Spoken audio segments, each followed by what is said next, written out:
In this lecture, we will discuss collaboration diagram. As the name suggests, collaboration is also known as communication diagram. So collaboration diagram की अगर हम ख़ास बात देखें तो collaboration diagram जो है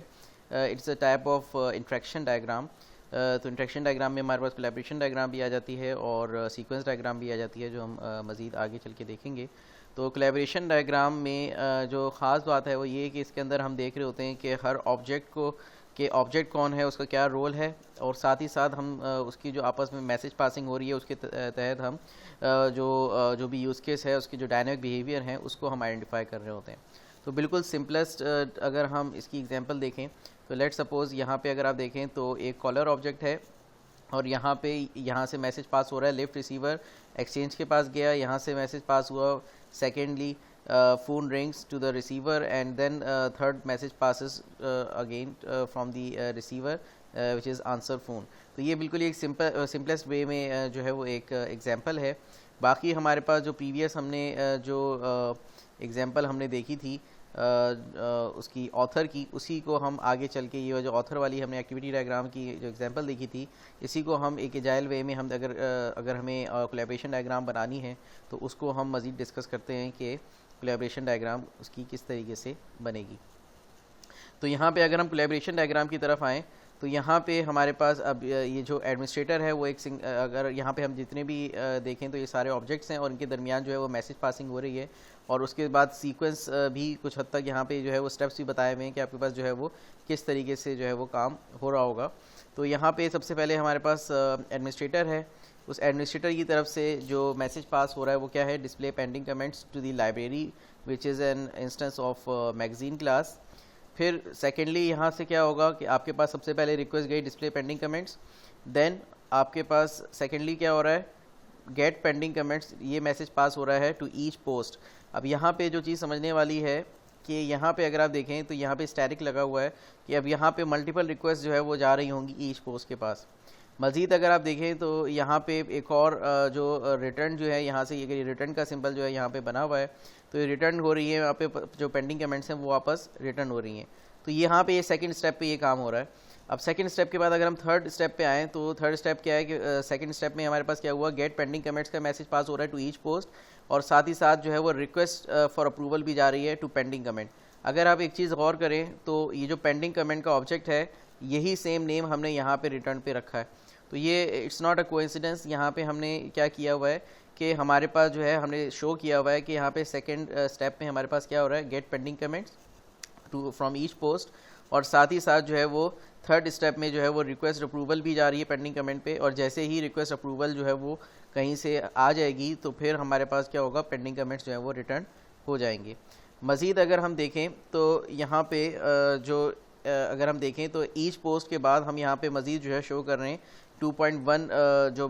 जो है इसके साथ कि हमारे पास यहाँ पे आर यू पेंडिंग, कि यहाँ से जो है वो मज़ीद जो है वो ईच पोस्ट जो है वो आइडेंटिफाई करती रहेगी कि जो है वो कोई पोस्ट जो है वो पेंडिंग पे, कमेंट जो है वो पेंडिंग पे है या नहीं है, और जैसे ही कोई कमेंट पेंडिंग जो है वो पेंडिंग कमेंट जो है उसकी अप्रूवल आ जाती है तो फ़ौरन जो है वो पेंडिंग कमेंट जो है वो रिटर्न कर दिया जाएगा। अगेन हमने देखा कि हम यहाँ पे थोड़ा सा एजाइल वे में हम डिस्कस कर रहे हैं कि किस तरीके से यूएमएल डायग्राम्स को फॉलो किया जा सकता है।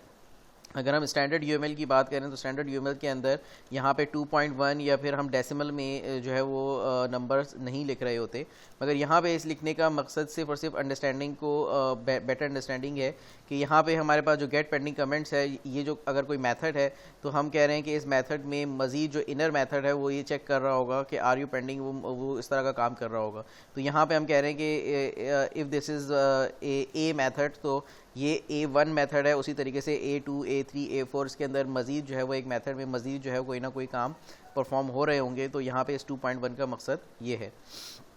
तो हमने देखा कि सबसे पहले get pending comments and then हमारे पास जो है वो रिक्वेस्ट फॉर अप्रूवल जाएगी, और जैसे ही पेंडिंग कमेंट से अगर जो रिटर्न अगर अप्रूव होके आ जाएगा तो फिर पेंडिंग कमेंट रिटर्न कर जाएंगे। फोर्थ स्टेप जैसे कि अप्रूवल, तो अप्रूवल कहाँ से आएगी, अप्रूवल हमारे पास कहीं ना कहीं जो है वो किसी ना किसी एक्टर से आ रही होगी। तो यहाँ पे हम देख सकते हैं कि यहाँ पे कोई एनी एक्टर है, कोई भी एक्टर है जो कि अप्रूवल दे रहा है। अब मज़ीद हमारे पास उसी तरीके से जैसे हमने प्रीवियसली डिस्कस किया, तो यहाँ पे जो 4.1 है, इस 4.1 का जो मकसद है वो यही है कि जो अप्रूवल के साथ साथ जो है वो क्या कर रहा है, इसी के अंदर जो है वो रीडर को जो है वो कमेंट अप्रूव की कोई नोटिफिकेशन भी जा रही होगी।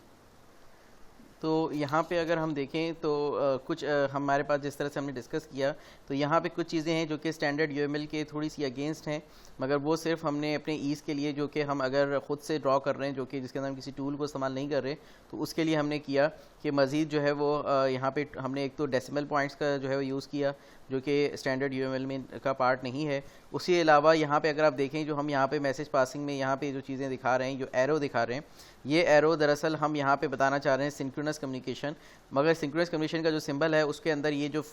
एरो है ये फिल्ड होगा। इस फील्ड एरो को बनाने में अगर आपको हमें जो है वो जाहिर सी बात है इसमें फील्ड एरो हमें बनाते हुए जो है इसमें काफ़ी मुश्किल होगी, तो इसलिए हमने यहाँ पे इसको इनफॉर्मल वे में, अगर हम चार्ट्स में बना रहे हैं तो हमने इसको डिफरेंट तरीके से जो है वो डिनोट किया हुआ है फॉर आर अंडरस्टैंडिंग या फॉर आर ईज़। तो यहाँ पे अगर हम देखें तो सिंक्रोनस जो मैसेज पासिंग है, यहाँ पे इसका मकसद क्या है कि यहाँ पे जो हैंडलर है वो तब तक रिटर्न नहीं होगा जब तक इसका काम परफॉर्म नहीं हो जाता।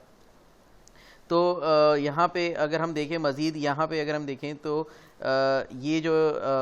एरो है, इसका एरो हेड, एक एरो हेड यहाँ पे एक साइड का नहीं है और दूसरा एरो हेड है, तो ये भी आपके पास UML 1.0 का पार्ट था जो कि बाद में ऑब्सलीट हो गया, तो ये स्टैंडर्ड अब का UML का जो है वो पार्ट नहीं है, मगर यहाँ पे सिर्फ हमने अपने ईज़ के लिए इस्तेमाल किया है कि यहाँ पे जो एसिंक्रोनस कम्युनिकेशन है यहाँ पे बेहतर तरीके से बताई जा सकती है कि यहाँ पे जो एसिंक्रोनस कम्युनिकेशन का जो मकसद है वो ये है कि it is not in are ये हमारे किसी कंट्रोल में नहीं है, it is not in are control कि ये जो अप्रूवल है ये कब आता है और किस तरीके से आता है, कब अप्रूव होता है। तो यहाँ पे हमने इसको हाफ एरो हेड से जो है वो शो किया हुआ है। तो इस तरीके से हम देखें तो यहाँ पे हमारे पास जो है कोलैबोरेशन हमें शो हो रही है कि डिफरेंट ऑब्जेक्ट्स हैं और डिफरेंट ऑब्जेक्ट्स किस तरीके से आपस में कम्युनिकेट कर रहे हैं या फिर आप किस तरीके से आपस में कोलैबोरेट कर रहे हैं। तो हमने देखा कि यहाँ पे कुछ हमने जो है जो नोटेशंस हैं उसको हमने डिफरेंटली तरीके से जो है वो लिखा हुआ है। बाकी यहाँ पे मज़ीद UML नोटेशंस जितनी भी हमें इस्तेमाल करनी है वो हम यहाँ पे इस्तेमाल कर सकते हैं। तो जैसे कि यहाँ पे हम जो है वो टाइम आउट का भी जो है वो सिंबल लगा सकते हैं, जैसे कि हमने प्रीवियसली हमने देखा था। तो यहाँ पे टाइम आउट का सिंबल लग सकता है कि एक टाइम के बाद जो है वो जो कमेंट है वो ख़ुद से जो है वो डिलीट हो जाए, या फिर हम यहाँ पे मज़ीद और दूसरी चीज़ें कर सकते हैं। जो गार्ड कंडीशंस हमने देखी थी, यहाँ पे हम गार्ड कंडीशंस भी लगा सकते हैं कि इफ़ ट्रू और इफ़ फॉल्स अगर जो है अप्रूव हो जाए तो क्या हो, अप्रूव ना हो तो क्या हो। तो हमने जो है वो इसको अगर हम देखें तो जितना ज़्यादा हम एक्सटेंड करना चाहें उतना ज़्यादा हम मज़ीद भी चीज़ों को एक्सटेंड कर सकते हैं। तो अब तक इतना ही, मज़ीद मिलते हैं नेक्स्ट लेक्चर में।